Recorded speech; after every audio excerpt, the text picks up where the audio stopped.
Hello, everyone. It's Kathy Robert, and I'm here on my YouTube channel, Awakening Waves. If you've seen me before, you've listened to my content, thank you for coming back. I really appreciate it. If you're new here, this is me talking about my life, and it's not because I want to just be seen and heard. There's that, but it's also so that I'm hoping that if there are any of you who are sitting in grief and anxiety and depression, and a whole slew of other negative sort of feelings that just take away your energy and, I'm here for that. And I'm here to let you know that you're not alone in this. There are millions of us all around the world. And society has taught us that we're not to be heard and we're not to be seen, that our troubles need to stay within us. And that's not true at all. Keeping all that tension, all that hurt, all that anger, all those very big emotions inside of you just ends up hurting you. And with me, I believe that when the person that I was building a life with died suddenly, unexpectedly, my world just crashed. And it wasn't just for grief for him, it was for our future, or what I thought was going to be our future, but it was also my past. It was just like it wiped every part of me out. You'll notice today I'm exhausted. I could not sleep last night for anything. You could have paid me $1 million and I probably wouldn't have been able to sleep. Of course, I probably would have been thinking about, what I could do with all that kind of money, right? But today, I wanted to talk about childhood trauma because I think a lot of what we suffer from is through the experiences that we've had as children. And there's generational trauma. So you could go back 5 or 6 generations probably, and each generation is being taught by the previous generation, so on and so on and so on. It's like a big snowball at the top of a mountain, it just gets bigger and bigger and bigger until you can figure out how to stop, giving it to the next generation.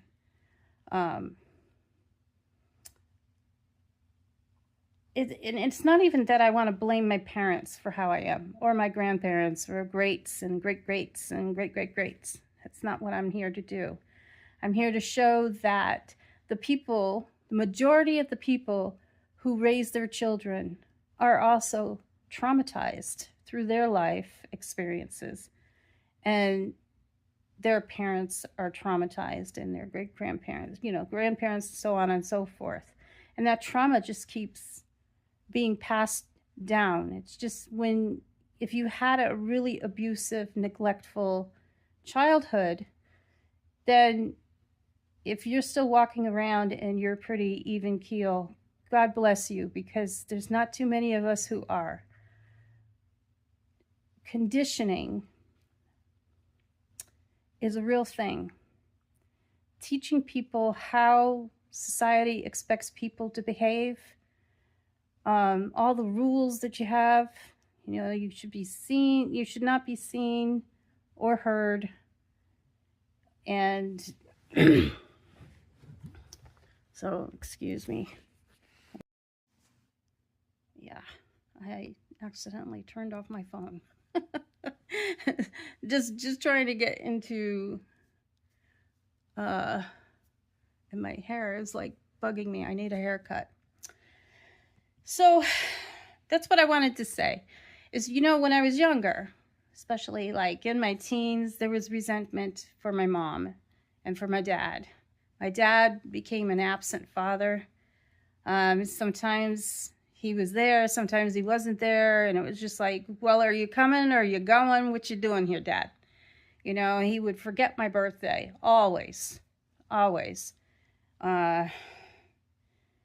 And one of the last things he ever said to me was that I'm always causing arguments, and isn't what we were even doing. My brothers and I, we tease each other, call people punks and you're a pain in my ass and all this stuff. And he was, we were discussing his going into a nursing home because he was at end stage liver cancer and it wasn't good, and nobody could really afford to have someone come into the home and take care of him. So he had to go to a nursing home. And so I think that was weighing heavy on him. So I can forgive him for that.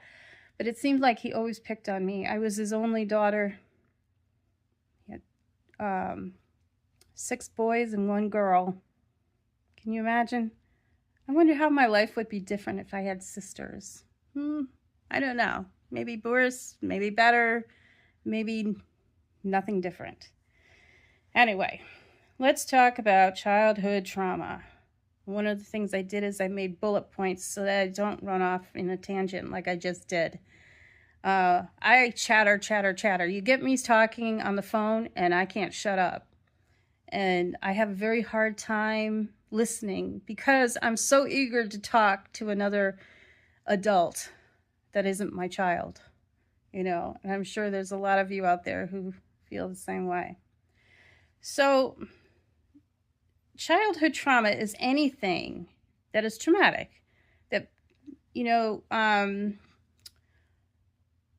there are people out there whose parents from infancy even neglect their children, or they starve them, or they hit them because they're crying, or, we hear the stories. We know that it's possible and it has happened. And there's, I think since the 60s, probably more like the 70s, they started really becoming more and more aware that it's not something you just keep within the families. It's wrong on a very, very human level. There's just a moral level. You just don't do that to your children. And it's easy to do when you're overwhelmed. If you're easily overwhelmed and you haven't learned to really navigate those feelings, and you've got this kid who's always asking why, or they're crying, it's easy to go and slip that, step over that line. And it's like once you're over that line, it could become a habit that you just don't care. You don't really want to examine it and make yourself feel bad about yourself. That just makes it worse for you, yada, yada, yada. I am not trying to explain the way of abuse. In this day and age, abuse is uncalled for. But there are so many of us who have not learned how to handle our emotions, and I was one of them. My oldest child and I could get into some really big screaming matches, and I came very close to blows sometimes because she and I are very much alike, and we get overwhelmed with each other, about each other, and it's not something I'm proud of.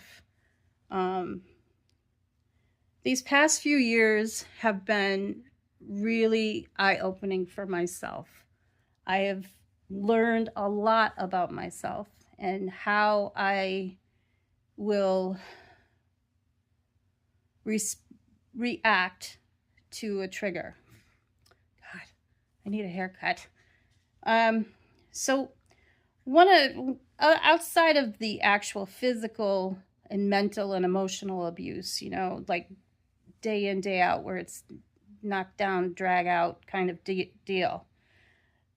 I think that my brothers and I had something of an okay childhood. It wasn't the greatest.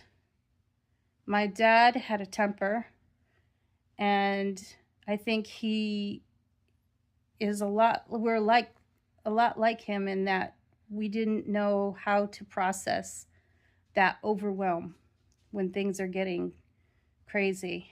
My dad was unfaithful to my mother. on more than one occasion.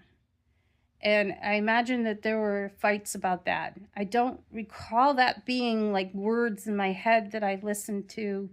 I just remember him throwing dishes. It got to the point where my mom stopped buying breakable dishes. She got plastic, you know. So, you know, I can remember having to pick up the pieces of something broken because I was just trying to make it better, I guess, somehow.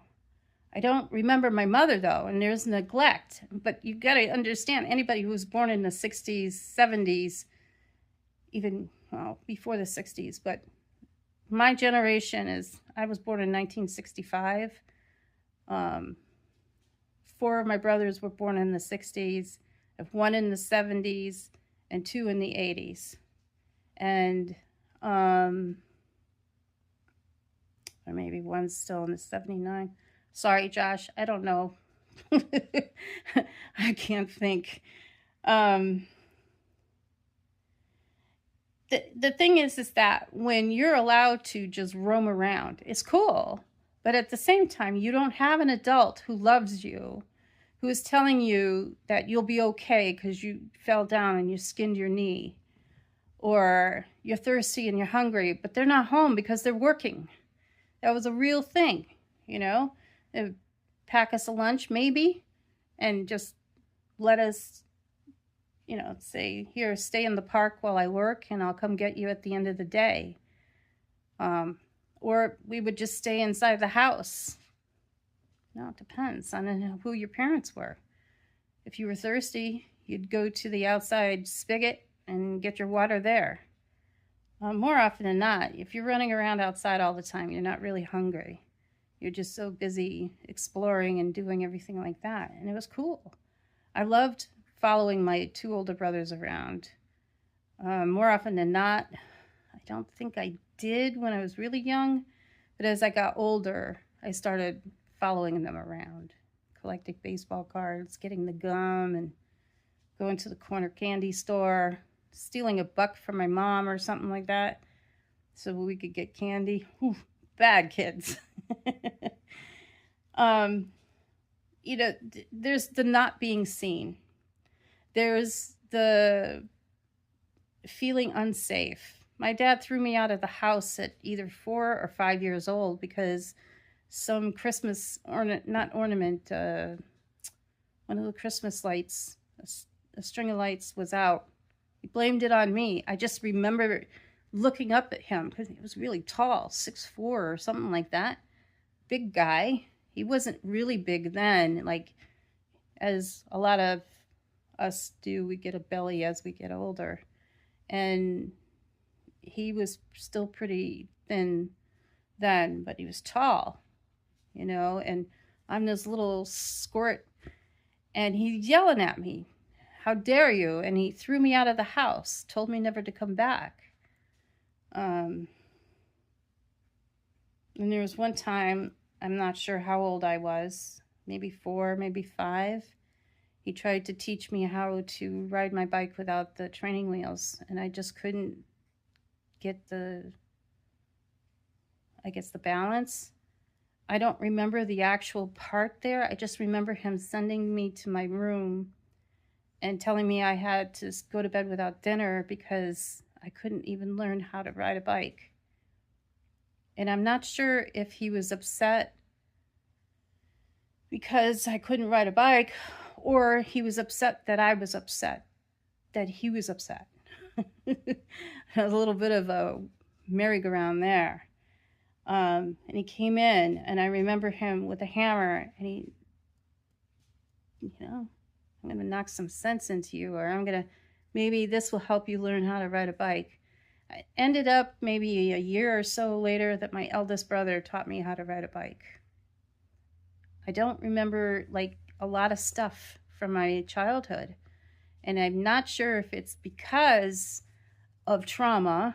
I mean, we moved a lot from the time I was about 6 to the time I was almost 10.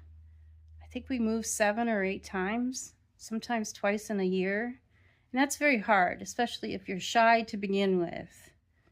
Um, and then also, you know, when you're out and about and you're trying to stay safe, keep out of trouble, that kind of thing, you're growing up very fast. You're learning how to be a little adult. This is what we do. We have rules. You got to listen to the rules. You don't want to break the rules. And then when you get older, you don't want to break the laws. They're there for a reason, to keep you safe, keep everything orderly, you know. And then in the teenage years, we're just trying to find who we are outside of our family, of our parents and our siblings, the rest of our family. And then just trying to figure out who our friends are, who's there for us in that regard. When you're trying to find out who you are, and you got all those hormones coursing through your body that are just confusing your thoughts, they make you tired, they make you cranky, and that's why we sleep more.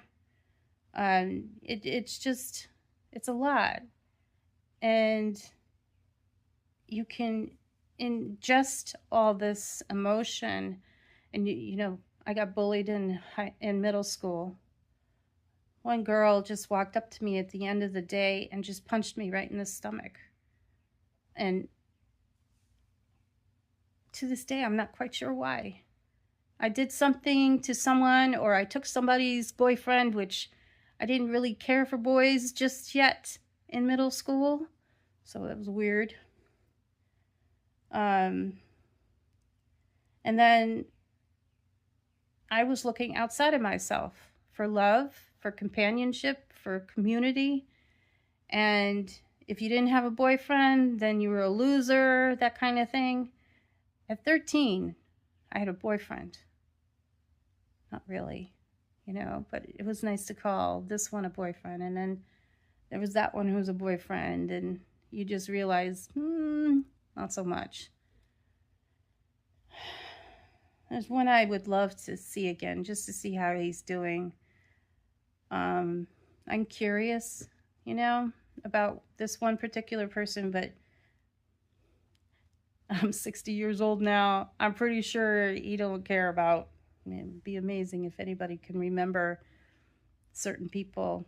I mean, I do, but then I'm one of those people who holds things very dear to her heart, you know?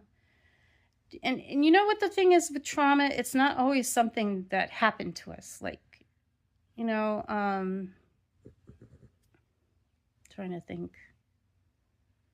Outside of moving and then having to go to a new school and make friends, and you get snarky little kids. And there was a little boy, I think it was first grade. It was second grade, not quite sure. New school. And the poor thing was in a house fire, and his face and his hands and his arms and all that, like the whole thing here had burned scars. And it was upsetting for me. I didn't know how to handle it. And my teacher told me just to put my head down if I didn't feel good. And he used to run after me like he was a monster or something. And it's unfortunate, you know, he was trying to protect himself, right? We know this. But at that time, my little self didn't know that. He felt like a monster who was chasing me. We didn't live there very long, so thankfully for that. The thing is that all the stuff that we carry with us, whether it's generational trauma, it's our parents' trauma, it's our own trauma, it's our family's trauma, it's community trauma, it's the collective, like as in the entire world trauma. Everything has a way of trickling down, and it's just something that we soak up. You listen to the news, and it's become worse and worse and worse. And that's part of the conditioning. I don't even watch news anymore. I stopped watching news, I think, I want to say 2018. And then with COVID, it was just, you go on and they're telling you how many people died. Do we really need to know this right now? Everybody was so scared, and you're giving us daily updates on the death toll. I'd like to know who said that was okay. You know, one of the things that it did for me, I had abandonment issues. I had people pleasing because I always wanted to make sure that everyone was okay, that, you know, my dad wasn't upset, so I wouldn't have this big booming voice yelling and scaring me, or maybe hurting my mother, or I don't know if he hurt my mother, like physically. He did emotionally, that's for sure. And, you know, my mother wasn't exactly handling it very well. You know, women got married for life. It didn't matter if your husband stepped outside of the marriage. It didn't matter if he would go from one job to another job. I still don't understand why he did that. I can only think that he was very much controlling and he wanted to do things his way, not necessarily in a corporate way.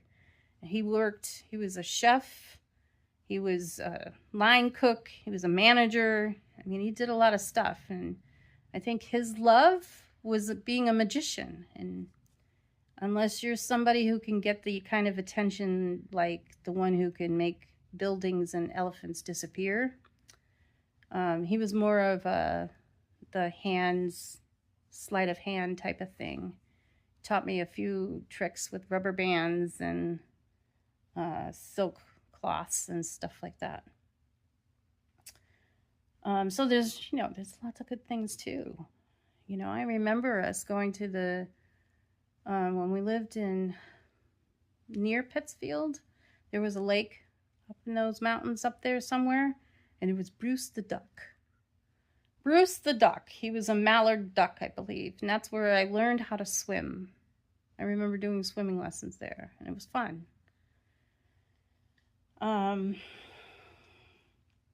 It's also fun to see if our car would make it up this really tall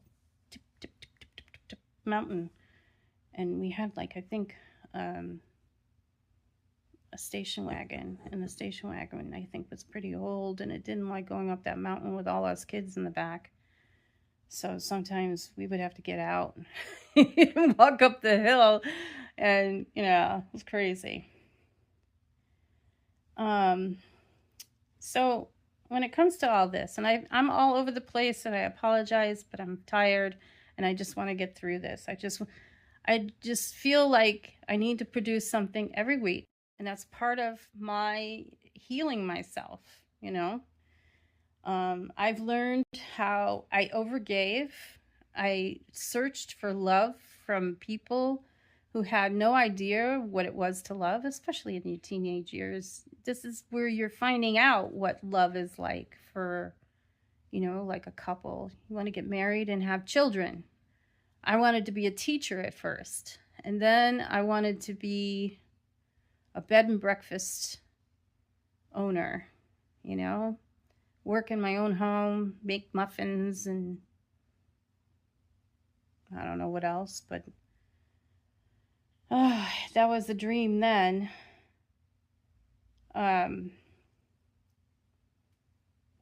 Always feeling like I never measured up, that, you know, that my looks weren't very pretty. I don't think that I'm ugly. Excuse me. And I certainly wasn't obese. I was a very thin. I walked everywhere. I was outside all the time. We were too busy to eat, you know. Now we're very, this generation, a lot of us are very sedentary. And these past 3 years have been very sedentary for me. I was actually in pretty good physical shape before this guy died. And then when he died, I stopped a lot of things, you know. The biggest thing for me was abandonment, and I felt so abandoned by everyone in my life. I felt so alone. I was in my grief by myself. There was no one around me who knew him, you know. I can't tell you how isolating that feels. It's not a good feeling, and if you're feeling that way, that's why I'm here, to tell you that you're not alone, and that you can come and you can look at these videos and you can see that I'm still in it. I'm nowhere near healed, and I don't even know if the rest of my life, if I'll be able to heal myself completely. I don't think any of us can. We still very much have an ego within these minds. The ego mind is telling you that you don't deserve something, that, you know, this person is looking at you funny and they probably think you're fat and ugly, or, you know, I have the thing inside of me that says, when I meet someone, oh, they're judging me. They don't like me. They don't like me at all. Maybe the way I talk, the way I stand. I tend to be, it's very interesting because as a Libra, because my birthday's in October, I have those scales. More often than not, I'm even keel. More often than not, I'll be the one who will go and shake. You know, I kind of outgrew that shyness, unless I'm put on the spot. And then all of a sudden, it's like, oh, shoot, I have to perform? I don't want to perform.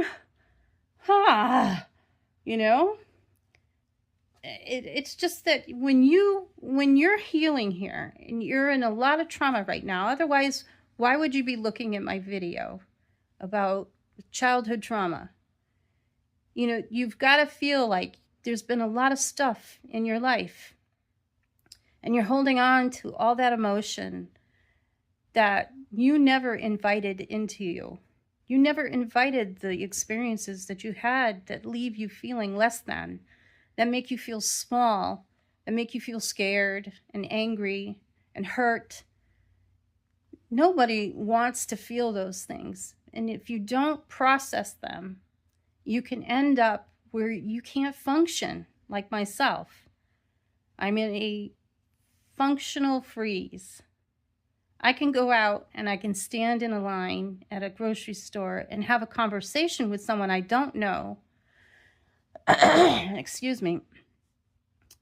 But I can't come back into my house and clean it. Today, I didn't take a shower until like 3 o'clock this afternoon. Then I was exhausted. I went and slept for 2 hours, and that's all I could get in today. So I'm pretty tired. And what I'm trying to tell you is that childhood trauma is actually the norm. I don't know anybody who hasn't gone through childhood trauma. And the issue is how we can heal it, and how you can look at your parents and say, you know, you did the best you could with what you knew. Back in the 60s and 70s, you know, when we were little, they had no idea. Everybody was pretty much trying to figure everything out. The information just wasn't out there the way it is today. Today, you just have to go on your device and say, hey, what does it mean to have childhood trauma? And childhood trauma just is like neglect and abandonment and somebody yelling at you and making you feel like you're not good enough and you'll never measure up, you'll never be loved, you'll never do this, and you'll never have that. And it's a lack of everything. When you had a great childhood and you don't feel like you're being judged for anything, you don't feel like when someone yells at you, you just want to kind of cower. My son is my youngest child, and he is 18 years old. He's taller than me now. He's going to be graduating next month. My baby's leaving the nest. And that in itself is sort of traumatic for me. It's traumatic for any parent when your bird flies the nest.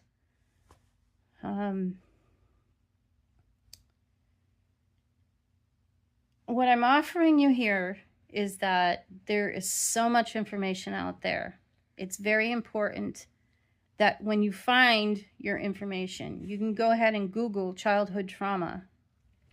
I would say go to Pinterest or any other kind of social media type thing and see what you get. But make sure that you're getting information from people who are specialized in that. A doctor, a research person, a therapist, a psychologist, anything that has to do with that kind of thing, your body, your mind, anything like that. You definitely need somebody who is a professional. I'm certainly not a professional, and anything I say is my opinion. So don't take it as something that's written in stone. And I will never ask for money. I will never ask for anyone to message me or anything like that. I am just located right here on YouTube, Awakening Waves. And then I have my Facebook page, Awakening Waves. And you'll see a picture of me on my Facebook page. But I think so. I'm not quite sure what I got there going. It's been a while. I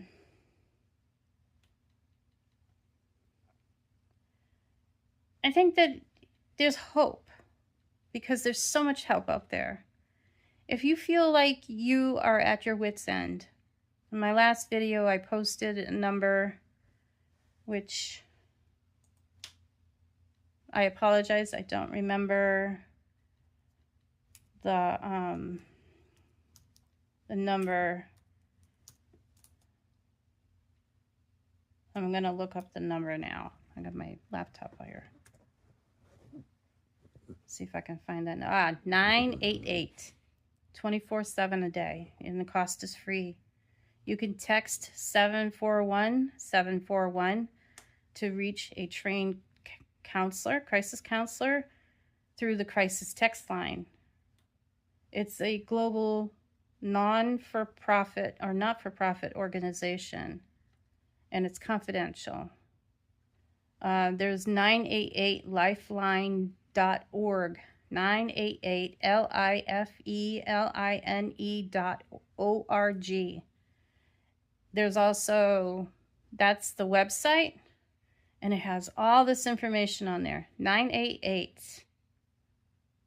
Don't wait. If you feel like you really want to just go to sleep and never wake up again, that's serious business. Help yourself. You have more people who love you than you know and who would care that you weren't here anymore. I've realized that even when I felt like I was completely alone. And I'm spiritual, and I believe in spirit guides. I believe in guardian angels. I believe in the archangels. I believe that we are all a fractal of God and the light of God, which means that you are perfect just the way you are. I'm perfect, even with my very dark circles. Almost looks like I'm out in the sun because of the darkness around my eyes. I look like a freaking raccoon. So I'm not one who wears makeup. And I just want you to know you're not alone, okay? You're not alone. You're okay. And I love you. And I'll see you next week.